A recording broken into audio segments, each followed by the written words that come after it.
शहर के किनारे एक पुरानी प्राचीन वस्तुओं की दुकान में एक लंबी पुरानी घड़ी खड़ी थी। उसका शीशा हल्का सा टूटा हुआ था और उसके सुनहरे कांटे समय के साथ फीके पड़ गए थे। लेकिन कई वर्षों तक वो घड़ी ईमानदारी से चलती रही, हर सेकंड को सटीकता से गिनती रही। घड़ी को अपने काम पर गर्व था, उसे अच्छा लगता था कि उसकी हर टिक टिक दुनिया को सही लय में रख रही है। लेकिन एक ठंडी सुबह उसका पेंडुलम धीमा हुआ और फिर पूरी तरह रुक गया।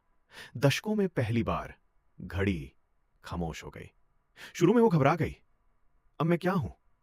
अगर मैं टिक नहीं सकती तो मैं बेकार हूं, उसने सोचा। उसे याद आए बच्चों की हंसी, वो लोग जो ट्रेन पकड़ने से पहले समय देखने के लिए उसे देखते थे, और वो शांत शामें जब उसकी टिक टिक किसी अकेले ग्राहक को सुकून देती थी। अब सिर्फ सन्नाटा था। दिन हफ्तों में बदल गए, उसकी लकड़ी पर धूल जम गई। कोई उसे ठीक करने नहीं आया। घड़ी को लगा जैसे उसे भुला दिया गया है। एक दिन एक युवती दुकान में आई। वो अपने पिता के लिए एक खास तोहफा ढूंढ रही थी जो जल्द ही रिटायर होने वाले थे। उसकी नजरें शेल्फ पर घूम रही थी, तभी वो रुकी, उसी चुप घड़ी के सामने। ये अब काम नहीं करती, दुकानदार ने कहा। लेकिन युवती मुस्कुराई। कोई बात नहीं, मेरे पिता को अब समय देखने के लिए घड़ी की जरूरत नहीं। मैं कुछ ऐसा चाहती हूं जो एक पल को संजोए, घंटों को नहीं। उसने घड़ी खरीदी और घर ले आई। अपने पिता की रिटायरमेंट पार्टी के दिन उसने घड़ी उन्हें दी।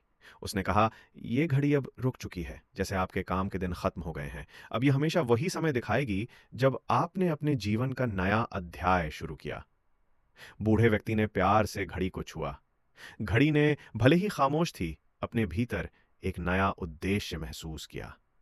उसे समझ आ गया, भले ही वो अब टिक नहीं रही, वो फिर भी किसी के जीवन में मायने रख सकती है। वो अब घंटे नहीं बताएगी, बल्कि यादों की रखवाली करेगी। उस दिन से घड़ी ने सन्नाटे से डरना छोड़ दिया।